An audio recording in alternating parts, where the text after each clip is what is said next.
దూర ప్రాంతానికి ప్రయాణం చేస్తున్నప్పుడు వాహనానికి ఒక్క పరిక్రమ చేయాలి. ప్రదక్షిణ చేసి ఎక్కితే వాహనానికి ప్రమాదం వాటిల్లదు. యమధర్మరాజు గారి అనుగ్రహం కలుగుతుంది. పరమాత్మకి యముడి వల్ల భయం లేకపోవచ్చు, కానీ శాస్త్రం పాటించాలి.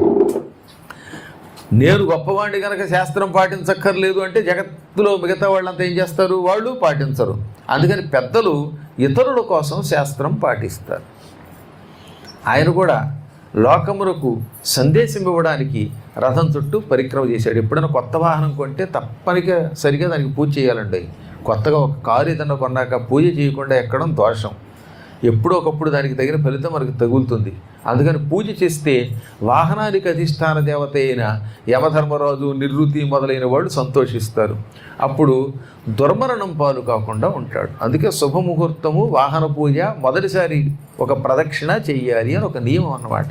ఎప్పుడు కూడా మేము ఏ లాంగ్ జర్నీయో చేస్తున్నప్పుడు మా కారుకి ప్రదక్షిణ చేయకుండా ఎక్కాం. కుంకుమ పెట్టి అమ్మవారి కుంకుమ అప్పుడు మాత్రమే బయలుదేరితే ఇన్నాళ్ళు హాయిగా వెళ్ళాం. ఎప్పుడూ ఒక్కసారి అలా కుంకుమ పెట్టుకుంటూ వెళ్ళాం. దాని ఎఫెక్ట్ కూడా మా వాళ్ళు చూశారులేండి కొందరు.